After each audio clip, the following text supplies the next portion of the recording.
I talk about the junction of culture, art, and truth.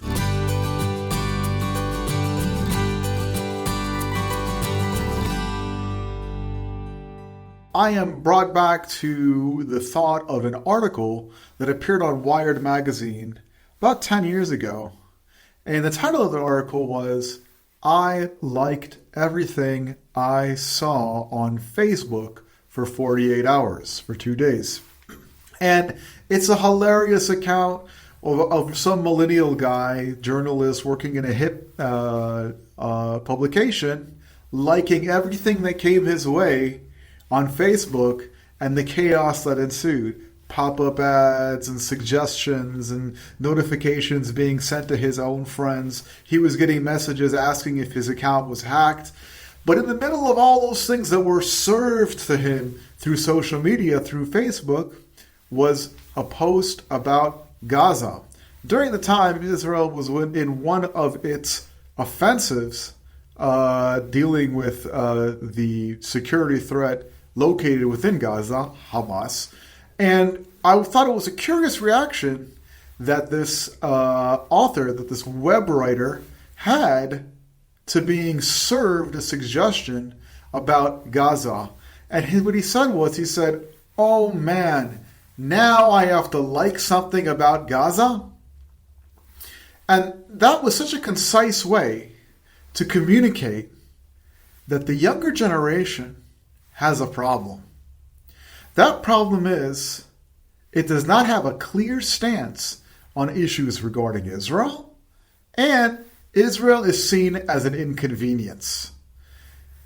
Taking a side on an offensive in Gaza, be it only in social media, illuminated to this writer that he did not have a clear stance. He wasn't ready. He wasn't prepared to like or unlike something about Gaza. And also, he was inconvenienced by it. One of Israel's main papers, maybe arguably Israel's main newspaper, recently published findings of a survey and some research that, in quick summary, say evangelical support for Israel has gone down by 50% in recent years. This points to the fact there's a turnover in generations, even amongst evangelical Christians, which is resulting in less support for Israel. And my question is, what would it take for support not to only stop diminishing, but support for Israel to actually increase? And I think it might be a good idea to ask, what is it that Israel actually needs?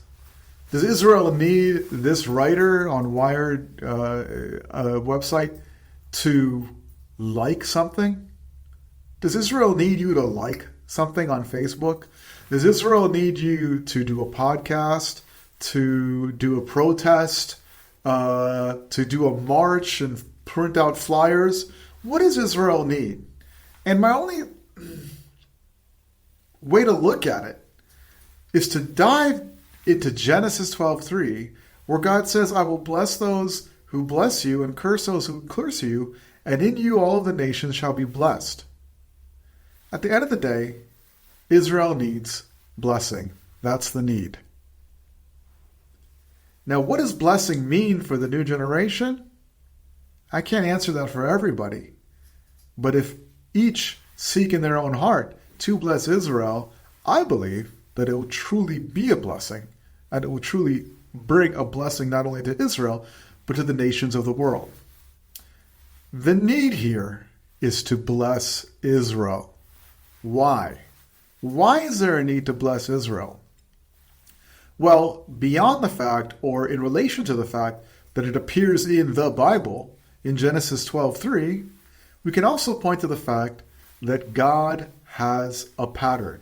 For his own reason, God decided that you are to bless Israel and be blessed, or go ahead and curse Israel and be cursed.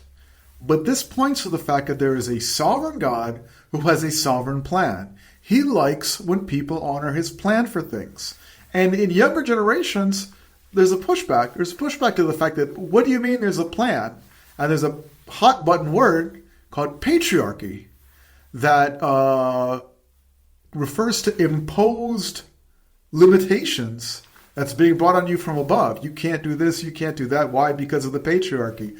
The patriarchy of God decides that you are to bless Israel. That's the pattern.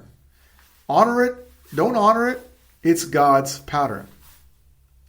But what is the problem with the next generations? Why is there a difference in the next generations? What are the next generations looking for? Well, being a member of one particular younger generation, I straddle the line between Generation X and the millennial generation. But I believe that we are in a hyper saturated media generation that has experienced a sort of second industrial revolution, a digital revolution, which has eradicated a lot of meaning. People are looking for meaning. And when that meaning is taken away, there's also a loss of safety. There's a longing to be safe, a longing to find meaning, a longing to find beauty. And all that stuff has hurt, and so there's a longing for healing as well. If you can provide beauty, healing, meaning, safety to the younger generations, you can reach those generations. Who provides those things? None other than God, the same entity that calls us to bless Israel. For various reasons, the hearts of the sons being turned to the fathers and the hearts of the fathers being turned to the son, and having it not be applied, there's a disconnect. The younger generations are suffering. There are needs. People are just trying to get by. There's a disconnect in the pursuit of gainful living. There's income inequality. And you might find yourself at the end of the day finding somebody say, hey, I don't even have any money to go to Israel. Why should I care about Israel? And forget about that. I don't even have time to care about Israel. How will younger generations actually bless Israel? I believe that there is only one way. It is not through tradition. It is not through religion. It is not through politics. There is value for all those things. But a true change, a true transformation, a true meeting of the younger generation needs only comes from approaching God, the same entity that says to bless Israel. I encourage you, when you interact with younger generations, to be mindful of this, to be mindful of the needs of younger generations and mindful of the answer to those needs, which is God, and to trust that God is faithful on his own to illuminate the need to bless Israel to those younger generations. Thanks.